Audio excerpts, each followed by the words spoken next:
PM কিষাণৰ আহিবলগীয়া যিটো 2000 টকা কিস্তিৰ পইচা হয় এই পইচাটো এইকেইদিনতে দিয়া হ'ব অৰুণোদয় হিতাধিকাৰী হয় আৰু চৰকাৰৰ যিটো আপোনালোকে 2500 টকা চৰকাৰে এবাৰ দিছিলে প্ৰেমজী যিটো স্কলাৰশ্বিপ এই স্কলাৰশ্বিপটোত আপোনালোকে এপ্লাই কৰি 30000 টকা কেনেকৈ লাভ কৰিব এইটো শ্ৰেণীৰ যিটো মূল্য বৃদ্ধি এইটো আপোনালোকে আৰু দেখিবলৈ পাব ডিজিটেল আসাম 2.0 চেনেলটোৰ ৰাতিপুৱাৰ এটা নতুন ভিডিঅ'লৈ আপোনালোক সকলোকে পুনৰবাৰ স্বাগতম জনাইছোঁ অন্য দিনৰ নিচিনাকৈ আজিও আপোনালোকৰ কাৰণে লৈ আনিছোঁ বহুত কেইটা গুৰুত্বপূৰ্ণ খবৰ একেলগতে এইটো ভিডিঅ'ত গতিকে হাতত চাহ একাপ লৈ লওক আৰু ভিডিঅ'টো সম্পূৰ্ণৰূপে প্ৰথমৰ পৰা শেষলৈকে চাওক যাতে প্ৰত্যেকটো গুৰুত্বপূৰ্ণ ইনফৰমেশ্যন আপোনালোকে লাভ কৰিব পাৰে ভিডিঅ'টো যদি চাই আপোনাৰ ভাল লাগে ভিডিঅ'টোত লাইক এটা কৰিব চেনেলটোলৈ যদি আজি প্ৰথম আহিছিলে ছাবস্ক্ৰাইব কৰি ল'ব এনেকুৱা ধৰণৰ ইনফৰমেটিভ ভিডিঅ' ৰেগুলাৰ চাই থাকিবৰ কাৰণে আহক আজিৰ ভিডিঅ'টো আৰম্ভ কৰোঁ ভিডিঅ'টো আৰম্ভ কৰাৰ আগতে আপোনালোকলৈ সৰু এটা অনুৰোধ ভিডিঅ'টো যদি চাই আপোনাৰ ভাল লাগে ভিডিঅ'টোত লাইক এটাটো কৰিবই আৰু এই ভিডিঅ'টো আপুনি কোনখন জিলাৰ পৰা চাই আছে তলত কমেণ্ট এটা কৰি জনাই থৈ যাবলৈ একদম নাপাহৰিব আগবাঢ়িছোঁ আজি প্ৰথমটো খবৰলৈ আৰু প্ৰথমটো খবৰ আহিছে মোবাইল ফোন ইউজাৰৰ কাৰণে আমি সকলোৱে মোবাইল ফোন ইউজ কৰোঁ আৰু মোবাইল ফোন ইউজ কৰিবৰ কাৰণে আমাক চিম কাৰ্ডৰ প্ৰয়োজন হয় গতিকে এতিয়া প্ৰত্যেকজন ব্যক্তিয়ে কিমানখনকৈ চিম ৰাখিব পাৰিব মানে এজন ব্যক্তিৰ নামত কিমানখনকৈ চিম আপোনালোকে উলিয়াব পাৰিব তাক লৈ চৰকাৰে এটা নিয়ম বান্ধি দিছে চিম কাৰ্ডৰ ব্যৱহাৰক লৈ চৰকাৰৰ নিয়ম দেশত এতিয়া সৰ্বোচ্চ 9খন আৰু অসম উত্তৰ পূৰ্বাঞ্চলত 6খনতকৈ অধিক চিম ৰাখিব নোৱাৰিব গ্ৰাহকে 24 আগষ্টৰ পৰা কাৰ্যকৰী হ'ব এই নিয়ম গতিকে সমগ্ৰ দেশতে এজন ব্যক্তিয়ে 9খনতকৈ অধিক চিম ৰাখিব নোৱাৰিব আৰু অসম আৰু উত্তৰ পূৰ্বাঞ্চলৰ ক্ষেত্ৰত এজন ব্যক্তিয়ে 6খনতকৈ অধিক চিম ৰাখিব নোৱাৰিব গতিকে এতিয়াৰ পৰা আপোনালোকে যদি চিম কাৰ্ড উলিয়াবলৈ যায় তেনেহ'লে বাহিৰৰ ৰাজ্য যদি হয় তেনেহ'লে সেই ৰাজ্যৰ মানুহে 9খনতকৈ অধিক চিম এজন ব্যক্তি উলিয়াব নোৱাৰিব আৰু যদি আপুনি অসমৰ হয় বা উত্তৰ পূৰ্বাঞ্চলৰ হয় তেনেকুৱা ক্ষেত্ৰত আপুনি 6খনতকৈ অধিক চিম উলিয়াব নোৱাৰিব আৰু যদি আপোনাৰ ক্ষেত্ৰত ধৰি লওক চিম যদি বেছি পোৱা যায় বা কোনোবাই যদি আপোনাক বেছি চিম উলিয়াই দিছে তেনেহ'লে যিজনে উলিয়াব সেইজনো বিপদত পৰিব আৰু যোনজনে উলিয়াবলৈ যাব সেইজনো বিপদত পৰিব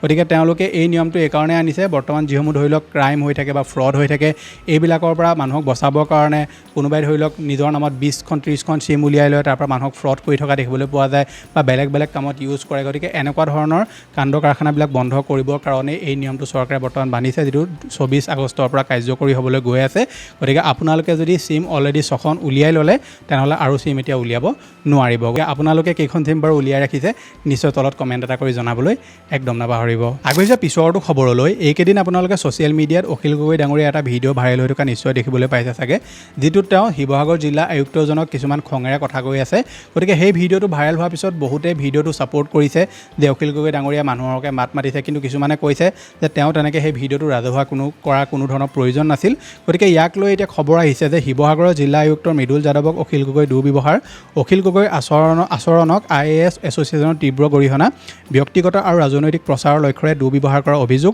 অখিল গগৈয়ে কাম কাজত সহযোগিতা নকৰাৰ হুংকাৰ এছ'চিয়েশ্যনৰ গতিকে যিটো IAS এছ'চিয়েশ্যন আছে তেওঁলোকে এতিয়া কৈছে যে অখিল গগৈ কেৱল পাব্লিচিটিৰ কাৰণে এনেকুৱা ধৰণৰ তেওঁ কাৰ্যকাৰখানা মানে কৰ্মকাণ্ড কৰিলে বুলি কৈছে আৰু আহিবলগীয়া সময়ত তেওঁ ধৰি লওক কাৰ্যসূচীৰ ক্ষেত্ৰত কোনো ধৰণৰ এতিয়া এছ'চিয়েশ্যনে ছাপোৰ্ট নেদেখুওৱা বুলি কৈছে গতিকে আপোনালোকে আপত কি ভাবে তেওঁ যিটো ভিডিঅ' ধৰি লওক ছ'চিয়েল মিডিয়াত আপলোড কৰিলে বা ছ'চিয়েল মিডিয়াত আপলোড কৰিবৰ কাৰণে এলাউ কৰিলে সেইটো কৰা উচিত আছিলে নে অনুচিত আছিলে নিশ্চয় তলত কমেণ্ট এটা কৰি জনাবলৈ একদম নাপাহৰিব আগবাঢ়িছে পিছৰটো খবৰলৈ আৰু খবৰটো আহিছে মেঘালয়ক লৈ মেঘালয় ৰিলেটেড বহুতকেইটা খবৰ আছে যিকেইটা আমি ভিডিঅ'টোৰ আগলৈ আপোনালোকক জনাই যাম গতিকে এতিয়া খবৰ আহিছে যে জনশূন্য হৈ পৰিছে মেঘালয়ৰ পৰ্যটনস্থলী নামী দামী হোটেলত থাকিবলৈ নাই পৰ্যটক উপায়ন্তৰ হৈ মেঘালয়ৰ হোটেল আৰু ৰেষ্টুৰেণ্টৰ কৰ্তৃপক্ষই হ্ৰাস কৰিছে মূল্য গতিকে আজি যোৱা ধৰি লওক 2-3 দিন আগলৈকে য'ত একদম ভিৰ আছিলে মেঘালয়ৰ ৰাস্তা চেৰাপুঞ্জী ৰাস্তা শ্বিলঙৰ ৰাস্তা চব ভিৰ আছিলে কিন্তু এতিয়া আমি ভিডিঅ' ফুটেজসমূহ দেখিবলৈ পাইছোঁ তাত একদম জনশূন্য হৈ পৰিছে মানে টুৰিষ্ট একদম নায়েই তাত এতিয়া আৰু লগতে যিবিলাক ডাঙৰ ডাঙৰ হোটেল আছিলে নামী দামী হোটেল আছিলে সেইবিলাকতো বৰ্তমান পৰ্যটন নাই মানে তাত এতিয়া ধৰি লওক কাষ্টমাৰ নাই আৰু লগতে সেই হোটেলবিলাকে এতিয়া নিজৰ যিবিলাক মূল্য আছে মানে যিবিলাক ৰেট আছিলে সেই ৰেটবিলাকো এতিয়া হ্ৰাস কৰি দিছে গতিকে নিজৰ ভৰিত যেতিয়া নিজে কুঠাৰ মাৰি লৈছে তাৰ ফলটোতো ভুগিবই লাগিব গতিকে অসমে কাকো কেতিয়াও অনিষ্ট কৰাও নাই আৰু নকৰেও অসমে একো কৰাও নাছিলে অসমৰ গাড়ী মটৰ যদি এনেই ভাঙি যদি এইবিলাক কাণ্ড নকৰিলেহেঁতেন তেতিয়াহ'লে এনেকুৱা ধৰণৰ মানে পৰিস্থিতিৰ সন্মুখীন কৰিবলগীয়াও নহয় যে নিজৰ ভৰিত কুঠাৰ মাৰি ল'লে আৰু এতিয়া বৰ্তমান অসমৰ যিমান ধৰি লওক গাড়ী আছিলে চব সেইফালে নাযাওঁ বুলি কৈ দিলে আৰু লগতে তাৰ যিবিলাক হোটেল ৰেষ্টুৰেণ্ট সকলোবিলাক এতিয়া জনশূন্য হৈ পৰিছে যিবিলাক পৰ্যটনস্থলী আছিলে সেইবিলাকো জনশূন্য হৈ পৰিছে গতিকে ভিডিঅ'টোৰ আগলৈ আৰু খবৰ আছে ইয়াৰ ৰিলেটেড মই আপোনালোকক ভিডিঅ'টোৰ আগলৈ দি যাম পিছৰটো খবৰলৈ 15 আগষ্টৰ পৰা কক্ৰজ জনতা পাৰ্টি এটা কাৰ্যসূচী হাতত লৈছিলে যিটো যিটোত তেওঁলোকে যিমানবিলাক ধৰি লওক চৰকাৰী স্কুল আছে সেই স্কুলবিলাকলৈ গৈ তাৰ সম্পূৰ্ণ পৰিস্থিতিবিলাক চেক কৰিছিলে যে স্কুলখনৰ যি অৱস্থা এইটো ভাল হয়নে নহয়, ল'ৰা ছোৱালীয়ে কেনেকুৱা এটা অৱস্থাত পঢ়ি আছে সেইবিলাক চেক কৰিছিলে। লগতে ল'ৰা ছোৱালীক কেনেকুৱা ধৰণৰ খাদ্য দি আছে বা খাদ্য য'ত বনায় তাৰ পৰিস্থিতি কেনেকুৱা, পৰিৱেশটো কেনেকুৱা, সেইবিলাক বস্তু চেক কৰি আছিলে। গতিকে ঠিক সেই সময়তে ভাল ৰেছপন্সো আহি আছিলে মানুহৰ ফালৰ পৰা, কিছুমানে ক্ৰিটিচাইজো কৰি আছিলে। গতিকে এতিয়া যিটো তেওঁলোকৰ লগত হ'ল সেইটো একদমেই বেয়া হৈ গ'ল। CJPৰ মুখপাত্ৰ আশুতোষ ৰাংকাক প্ৰহাৰ জয়পুৰৰ বাগৰুত চৰকাৰী বিদ্যালয় নিৰীক্ষণৰ বাবে যোৱাৰ সময়ত প্ৰহাৰ একাংশৰ সন্ত্ৰাসবাদী মাওবাদী আখ্যা দি আশুতোষ ৰাংকাসহ সংগীসকলক প্ৰহাৰ একাংশৰ। গতিকে তেওঁলোকে জয়পুৰৰ চৰকাৰী বিদ্যালয় এখন তেওঁলোকে চাবলৈ গৈছিলে, তাৰ যিটো পৰিস্থিতি একদম বেয়া বুলি মানুহে কৈছিলে। গতিকে তাত চাবলৈ গৈছিলে কেনেকুৱা কি অৱস্থা। গতিকে সেই সময়তে বাটত তেওঁলোকক কিছুমান মানুহে আগভেটি ধৰে আৰু তাৰপাছত তেওঁলোকক দৌৰাই প্ৰহাৰ কৰাৰ আমি ভিডিঅ' ফুটেজ দেখিবলৈ পাওঁ। গতিকে এতিয়া CJPৰ যিগৰাকী মুখপাত্ৰ তেওঁ কৈছে যে এইসকলক সোনকালে 15 দিনৰ ভিতৰত সোনকালে ইহঁতক যিকেইজনে তেওঁলোকৰ ওপৰত প্ৰহাৰ কৰিলে তেওঁলোকক সোনকালে এৰেষ্ট কৰিব লাগিব বুলি কৈছে। আৰু এই যিটো কাৰ্যসূচী তেওঁলোকে হাতত লৈছে এইটো তেওঁলোকে কণ্টিনিউ ৰাখিব বুলি কৈছে। গতিকে এফালৰ পৰা যদি আপুনি চাবলৈ যায় CJPয়ে বৰ্তমান যিখিনি ধৰি লওক কাৰ্যসূচী লৈ আছে বা যিখিনি তেওঁলোকে কৰি আছে সেইখিনি দেশৰ ভালৰ কাৰণে কৰি আছে। লগতে ল'ৰা ছোৱালী শিক্ষা ক্ষেত্ৰখনত আৰু আগবাঢ়ি ল'ৰা ছোৱালী শিক্ষা ক্ষেত্ৰখন আৰু ভাল হ'বৰ কাৰণে তেওঁলোকে কামখিনি কৰি আছে। কিছুমানৰ মতে তেওঁলোকে কেৱল BJP শাসিত যিবিলাক ধৰি লওক স্কুল কলেজ বা BJP শাসিত ৰাজ্যৰ স্কুল কলেজসমূহতে তেওঁলোকে গৈছে বুলি কৈছে। কিছুমানে কৈছে যে তেওঁলোক সকলোতে গৈছে। গতিকে যেনেকৈ যি কৰক তেওঁলোকে যিটো কাম কৰি আছে সেইটো এটলিষ্ট তেওঁলোকে ভালেই কৰি আছে, কিন্তু তেওঁলোকে চব ফালেই কৰিব লাগে সেইটো এটা কথা। কিন্তু সেইকাৰণে যে কাৰোবাক প্ৰহাৰ কৰিব, কাৰোবাক মাৰিব সেইটোতো কেতিয়াও উচিত নহয়। গতিকে আহিবলগীয়া সময়ত CJPয়ে কি পদক্ষেপ হাতত লয় সেইটো এটা নিশ্চয় লক্ষণীয় বিষয় হ'ব। বাকী আপোনালোকে CJP দলটো ছাপোৰ্ট কৰে নে নকৰে তলত কমেণ্ট এটা কৰি জনাই থৈ যাবলৈ একদম নাপাহৰিব। খবৰলৈ বৰ্তমান সময়ত পৃথিৱীত ভূমিকম্পৰ উজান পৰিছে। এটা সময় আছিলে যেতিয়া বছৰটোত ক'ৰবাত এটা বা দুটা ভূমিকম্প আহে, কেতিয়াবাতো গোটেই বছৰটোতে ভূমিকম্প আমি খবৰ নাপাওঁ। কিন্তু এইবাৰ 2026 চনত এতিয়ালৈকে আমি এটলিষ্ট 10-15টামান চাগে ভূমিকম্পৰ খবৰ পালোঁ। আৰু যোৱাকালি 6.7 প্ৰাবল্যৰ ভূমিকম্পই জোকাৰি গ'ল দক্ষিণ আমেৰিকাৰ পেৰু। চৌদিশে তাৰ পৰা হাহাকাৰ লাগি গ'ল, একদম বিল্ডিং কঁপি গ'ল, গোটেই ৰাস্তা ফাটি যোৱা দেখিবলৈ আমি পালোঁ। কিন্তু তাৰ পাছতো কোনো ধৰণৰ মানুহৰ হতাহতি খবৰ এতিয়ালৈকে অহা নাই, কিন্তু বহুতবিলাক ঘৰ দুৱাৰ তাত অনিষ্ট হৈছে। গতিকে এতিয়া এনেকুৱা হৈছে মানে য'ত ত'ত যেতিয়াই তেতিয়াই ভূমিকম্প হ'বলৈ আৰম্ভ হৈ গৈছে। আৰু যিটো ৰিংছ অফ ফায়াৰ বুলি কোৱা হয় তাৰ আশে পাশে যিবিলাক অঞ্চল আছে সেই তাৰ অঞ্চলবিলাকত এতিয়া বেছিকৈ ভূমিকম্প দেখিবলৈ পোৱা গৈছে। গতিকে ৰিংছ অফ ফায়াৰ কি হয়, কোনকেইখন জেগা ইয়াৰ ওচৰত আহে আপোনালোকে জানিবলৈ হ'লে নিশ্চয় ইণ্টাৰনেটত আপুনি চাৰ্চ কৰি চালে ইয়াৰ বিষয়ে সবিশেষ জানিব পাৰিব। আগবাঢ়িছে পিছৰটো খবৰলৈ। খবৰটো আহিছে বঙাইগাঁৱৰ পৰা। বঙাইগাঁও মেডিকেল কলেজলৈ কেন্দ্ৰৰ আনুষ্ঠানিক স্বীকৃতি। 100গৰাকী MBBS শিক্ষাৰ্থীৰ পাঠ্যক্ৰম আৰম্ভ কৰাৰ এতিয়া অনুমতি দিয়া হৈছে। গতিকে বঙাইগাঁও যিখন মেডিকেল কলেজ আছে তাত এতিয়া কেন্দ্ৰই অনুমতি দি দিলে যে 100গৰাকী MBBS শিক্ষাৰ্থীৰ কাৰণে তেওঁলোকে এতিয়া পাঠ্যক্ৰম তাত আৰম্ভ কৰিব পাৰিব। গতিকে এইটো এটা যথেষ্ট ভাল খবৰ। যিসকল লোকে ধৰি লওক বঙাইগাঁও মেডিকেল কলেজত তেওঁলোকে পাঠ্যক্ৰম ল'ম বুলি ভাবি আছিলে, এতিয়া 100টা ছিট তাত এভেইলেবল থাকিব আৰু 100গৰাকী MBBS শিক্ষাৰ্থী পাঠ্যক্ৰম আৰম্ভ কৰিবৰ কাৰণে এতিয়া কেন্দ্ৰীয় চৰকাৰে তাত অনুমতি প্ৰদান কৰিলে। পিছৰটো খবৰলৈ। খবৰটো আহিছে ন্যায়িক সেৱাৰ পৰীক্ষাৰ লগত ৰিলেটেড। ন্যায়িক সেৱা পৰীক্ষাত অৱতীৰ্ণ হোৱা আইন স্নাতকসকলৰ বাবে বাধ্যতামূলক আইনী অনুশীলনৰ সময় 3 বছৰৰ পৰা এবছৰলৈ এতিয়া চহা কৰা হৈছে। 2025 চনৰ মে' মাহৰ ৰায়ৰ সংশোধন কৰি উচ্চতম ন্যায়ালয়ৰ এই ৰায় মুখ্য ন্যায়াধীশ সূৰ্যকান্ত আৰু ন্যায়াধীশ AG মাছি আৰু K বিনোদ চন্দনৰ বিচাৰপীঠে পুনৰীক্ষণ আবেদন খাৰিজ কৰাৰ সময়ত 2:1 ব্যৱধানত গ্ৰহণ কৰে এই সিদ্ধান্ত। গতিকে তেওঁলোকে এটা সিদ্ধান্ত লৈছিলে 2025 চনত তেওঁলোকে সিদ্ধান্ত এটা লৈছিলে যে ন্যায়িক সেৱা পৰীক্ষাত অৱতীৰ্ণ হোৱা আইন স্নাতকসকলে বাধ্যতামূলকভাৱে 3 বছৰ তেওঁলোকে অনুশীলন কৰিব লাগিব। কিন্তু এতিয়া তেওঁলোকে সেই যিটো ৰায় আছিলে সেই ৰায়টো তেওঁলোকে আঁতৰাই মেলি তেওঁলোকে 3 বছৰৰ পৰা এতিয়া অনুশীলনটো এবছৰলৈ চহা কৰি দিলে। আগবাঢ়িছে পিছৰটো খবৰলৈ। যোৱাকালি মই আপোনালোকক কৈছিলোঁ যে আপোনালোকে আহিবলগীয়া সময়ত চেনীৰ যিটো মূল্য বৃদ্ধি এইটো আপোনালোকে আৰু দেখিবলৈ পাব। গতিকে চৰকাৰে এতিয়া চেনী ষ্টকক লৈ এটা গুৰুত্বপূৰ্ণ তেওঁলোকে জাননী জাৰি কৰিছে। এতিয়াৰ পৰা যিসকল লোকে ধৰি লওক 10 টন বা তাতকৈ ওপৰত যদি চেনী ষ্টক কৰে তেনেহ'লে 15 দিনৰহে ষ্টক তেওঁলোকে কৰিব পাৰিব বুলি কৈছে। আৰু 1 ছেপ্টেম্বৰৰ পৰা এই যিটো ৰুল এই ৰুলটো তেওঁলোকে আনিব বুলি কৈছে। যিসকল লোকে 10 টন পৰ্যন্ত চেনী তেওঁলোকে ষ্টকত ৰাখে তেওঁলোকৰ কাৰণে এই নিয়মটো এতিয়া বাধ্যতামূলক কৰি দিলে যে তেওঁলোকে মাত্ৰ 15 দিনৰ কাৰণেহে ষ্টক ৰাখিব পাৰিব, তাতকৈ ওপৰত তেওঁলোকে ষ্টক ৰাখিব নোৱাৰে।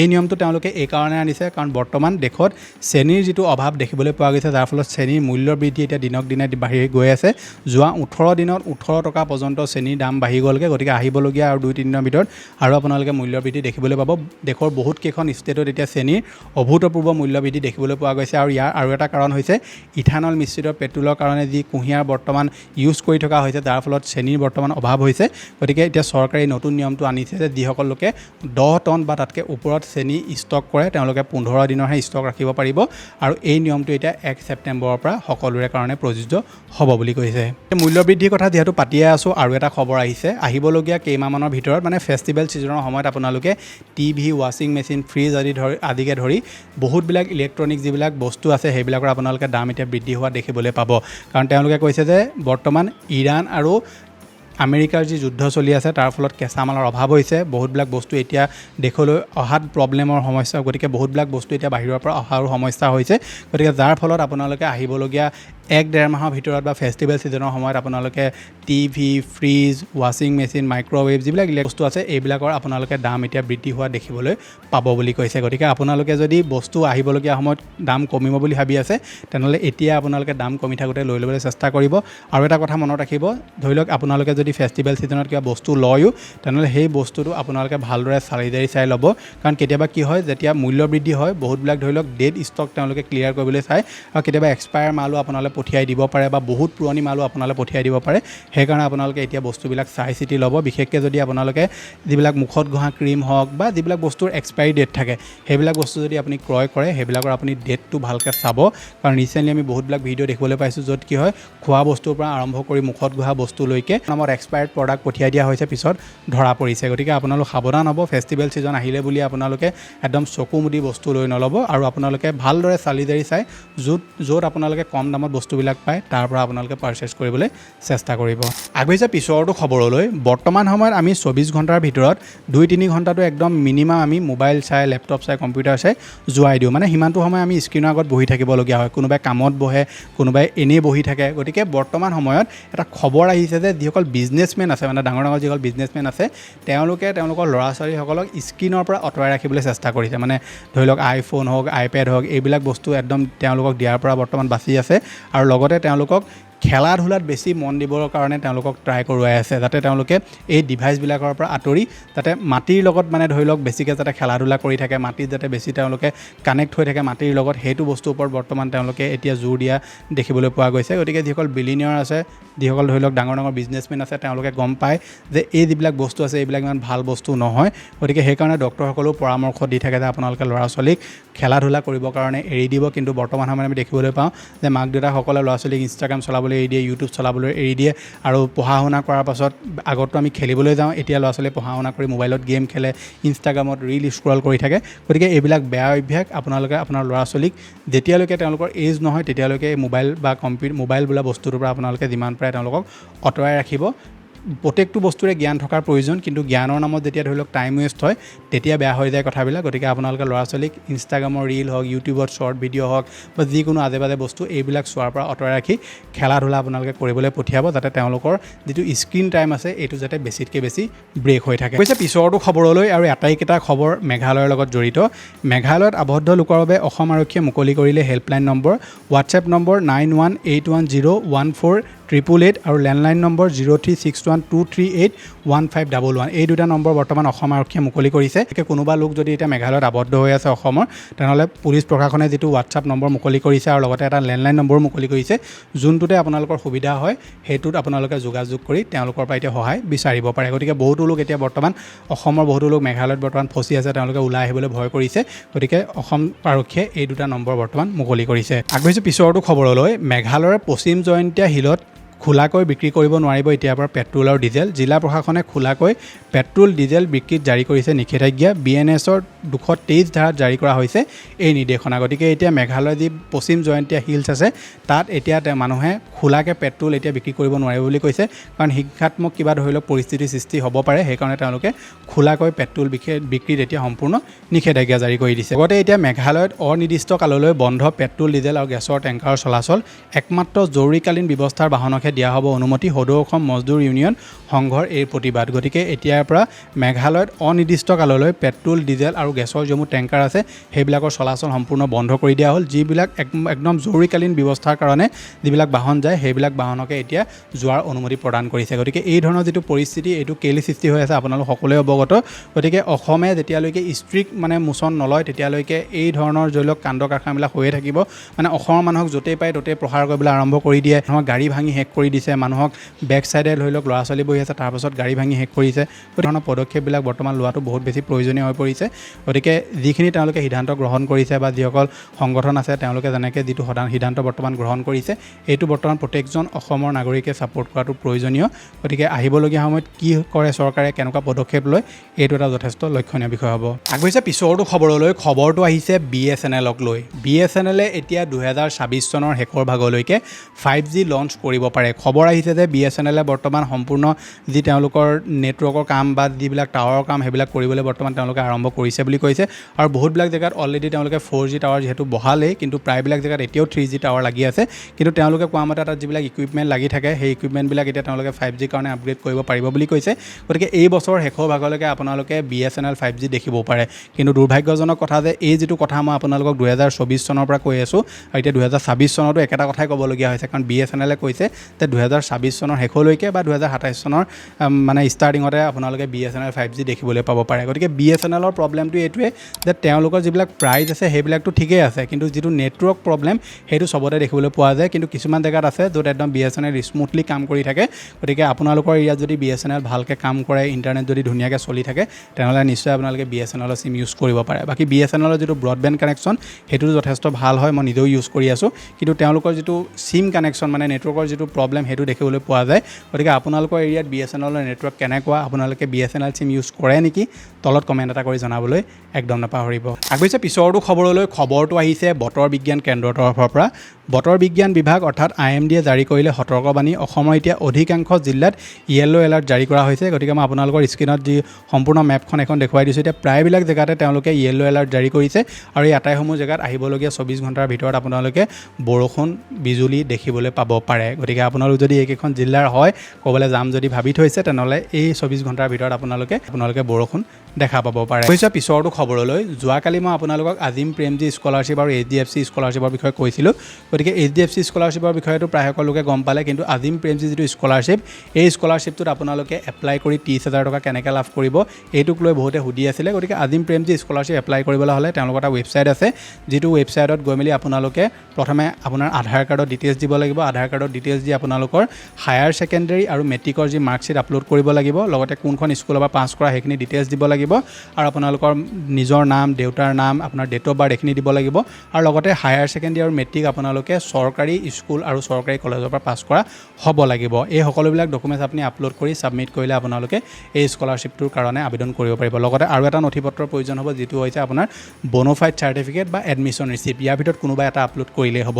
গতিকে আপুনি আজিম প্ৰেমজী স্কলাৰশ্বিপত যদি নিজে এপ্লাই কৰিব নাজানে তেনেহ'লে এই নম্বৰটোৰ লগত যোগাযোগ কৰি আমাৰ লগত যোগাযোগ কৰি আপোনালোকে কম মূল্যতে আজিম প্ৰেমজী স্কলাৰশ্বিপ এপ্লাই কৰোৱাব পাৰে। গতিকে সবিশেষ জানিবলৈ হ'লে এই নম্বৰটোৰ লগত যোগাযোগ কৰিব।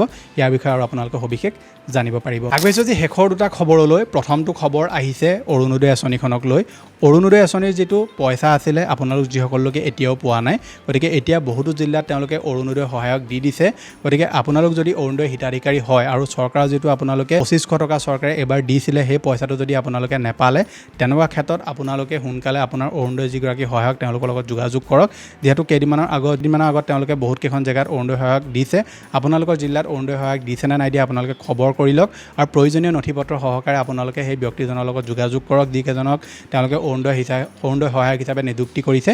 তেওঁলোকৰ লগত যোগাযোগ কৰি আপোনালোকে যদি সম্পূৰ্ণ কামখিনি ঠিক কৰি লয় তেনেকুৱা ক্ষেত্ৰত যিটো অৰুণোদয় পইচা সেইটো আপোনালোকে লাভ কৰিব। বাকী অৰুণোদয় আঁচনি পইচা পাবৰ কাৰণে আপোনালোকৰ আধাৰ কাৰ্ড আৰু বেংক একাউণ্ট এইটো লিংক হৈ থকাটো বাধ্যতামূলক হয়।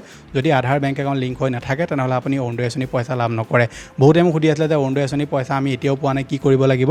অৰুণোদয় সহায়ক যদি আপোনালোকৰ জেগাত দিছে তেনেহ'লে আপুনি সোনকালে তেওঁলোকৰ লগত যোগাযোগ কৰি এইখিনি আপোনালোকে ঠিক কৰি লওক। আগবাঢ়িছোঁ যে শেষৰটো খবৰলৈ, আৰু খবৰটো আহিছে PM কিষাণ সন্মান নিধি আঁচনিখনৰ লগত ৰিলেটেড। PM কিষাণ সন্মান নিধি আঁচনিৰ যদি আপুনি এজন হিতাধিকাৰী হয় তেনেহ'লে এইকেইদিন আপুনি ছ'চিয়েল মিডিয়াত এটা খবৰ ভাইৰেল হৈ থকা নিশ্চয় দেখিবলৈ পাব পাৰে যে PM কিষাণৰ আহিবলগীয়া যিটো 2000 টকা কিস্তিৰ পইচা হয় এই পইচাটো এইকেইদিনতে দিয়া হ'ব। এনেকৈ ধৰণে কিছুমান ভিডিঅ' ভাইৰেল হৈ আছে যিটো সম্পূৰ্ণ ফেক ভিডিঅ' বুলি বৰ্তমান চৰকাৰে কৈ দিলে। গতিকে PM কিষাণৰ আহিবলগীয়া যিটো কিস্তিৰ পইচা সেইটো এইকেইদিনত দিয়াৰ কোনো ধৰণৰ অফিচিয়েল একো আপডেট নাই। PM কিষাণৰ পইচাটো আপোনালোকে আহিবলগীয়া অক্টোবৰ মাহৰ শেষৰ ভাগত বা মাজ ভাগতে আপোনালোকে পোৱাৰ চান্স আছে। তাৰ আগত ছেপ্টেম্বৰ মাহত বা আগষ্টৰ শেষৰ ভাগত PM কিষাণৰ পইচা চৰকাৰে মুকলি নকৰে। গতিকে PM কিষাণ আঁচনিৰ নামত যদি আপোনালোকক কোনোবাই ফোন কৰে বা কিবা যদি এপ্লিকেশ্যন আপোনালোকক ডাউনলোড কৰিবলৈ কয়, কিবা KYC কৰিবলৈ আপোনালোকক এপ্লিকেশ্যন ডাউনলোড কৰিবৰ কাৰণে হোৱাটছআপত মেছেজ প্ৰদান কৰে, তেনেহ'লে এইবিলাক সম্পূৰ্ণ ভুৱা মেছেজ হয়।